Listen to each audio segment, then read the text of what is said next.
सभी ध्यान देंगे। आज का आपका टॉपिक है किसी चालक के प्रतिरोध को प्रभावित करने वाले कारक। किसी चालक के प्रतिरोध को प्रभावित करने वाले निम्न 4 कारक होते हैं। किसी चालक तार का प्रतिरोध चालक तार की लंबाई पर, उसके क्षेत्रफल पर, पदार्थ पर तथा ताप पर निर्भर करता है।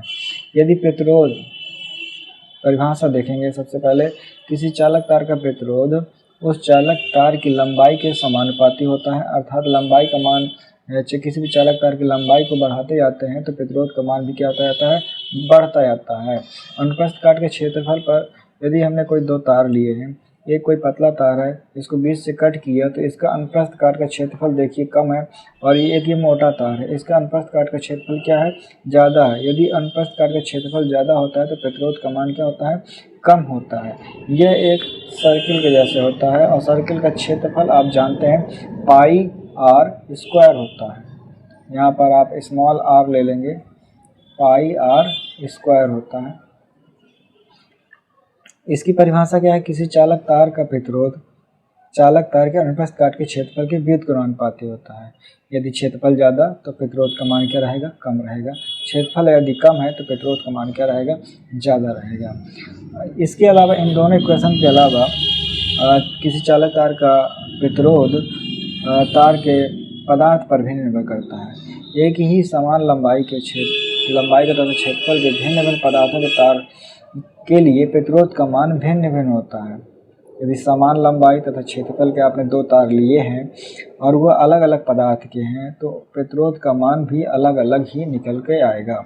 चालक तार का ताप पर, प्रतिरोध चालक तार के ताप पर भी निर्भर करता है। किसी चालक तार का ताप बढ़ाने पर, यदि ताप बढ़ा देते हैं तो तार का प्रतिरोध का मान बढ़ जाता है, यानी कि धारा के मार्ग पर बाधा क्या हो जाती है, बढ़ जाती है। दोनों समीकरण को लें, 1 और 2 समीकरण को मिलाने पर R अनुक्रमानुपाती L व्युत्क्रमानुपाती A बनता है।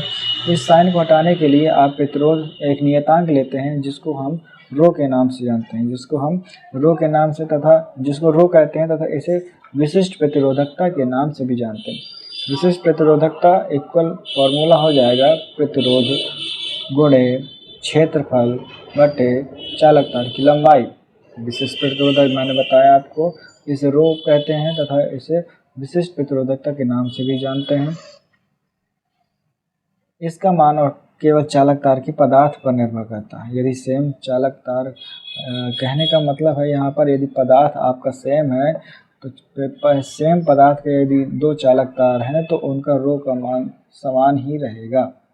आगे देखेंगे, एक क्वेश्चन आपके लिए लिया है, एक तार की लंबाई 1 मीटर है। एक तार है, इस तार की लंबाई 1 मीटर है और इसका व्यास, ये मैंने 1 मीटर लंबाई का तार लिया हुआ है, 1 मीटर लंबाई का एक तार लिया हुआ है जिसका ये व्यास इसका है 0.2 मीटर। आपको बता दें व्यास की ज़रूरत नहीं, आपको त्रिज्या की ज़रूरत है। व्यास आपका 0.2 मिलीमीटर है। प्रतिरोध 10 ओम दिया गया है। तार की विशिष्ट प्रतिरोधकता का मान पूछ रहा है। विशिष्ट प्रतिरोधकता यानी रो का मान पूछ रहा है। आगे करेंगे, आपने राइट किया चालक तार की लंबाई 1 मीटर, प्रतिरोध 10 ओम, व्यास आपको चालक तार का दिया हुआ है, डी से डिनोट करते हैं 0.2 मिलीमीटर। इसको आपने मीटर में चेंज किया तो 1000 से भाग देना पड़ेगा। फिर इसके बाद आपको व्यास की नहीं, आपको त्रिज्या की यहाँ पे ज़रूरत पड़ने वाली है तो आपने तुरंत डिवाइड कर लिया 2 से, तो आया 0.1 × 10⁻³ मीटर। अब आप सीधे फार्मूला लगाएंगे, रो विशिष्ट प्रतिरोधकता इक्वल होता है प्रतिरोध × A/L, जहाँ पर प्रतिरोध हमको दिया हुआ है 10 ओम रख दिया, पाई आर स्क्वायर रख लिया क्योंकि यह क्षेत्रफल है, इसका क्षेत्रफल, आप सर्किल का क्षेत्रफल आप जानते हैं पाई आर स्क्वायर होता है, वही हमने रख लिया। पाई का मान 3.14 होता है, रख लिया। इसके बाद त्रिज्या आपको दे रखी है 0.1 × 10⁻³ का स्क्वायर, रख लिया। इसके बाद हमने देखा यहाँ पर 0.1 का स्क्वायर करेंगे तो आएगा 0.01 और 10⁻³ था, इसका भी स्क्वायर होगा तो 10⁻⁶ हो जाएगा। यहाँ से ये दशमलव हटाते हैं तो नीचे आपको 2 जीरो लगाने पड़ेंगे। इस जीरो से ये जीरो कट हो गया, आपको बचा 3.14 गुणे 10 की घाते ये जीरो आपका नीचे बचा था, ऊपर जाएगा तो माइनस हो गया, यहाँ ऐड हो जाएगा। तो आपका आंसर हो गया 3.14 गुणे 10 की घाते -7 ओम मीटर।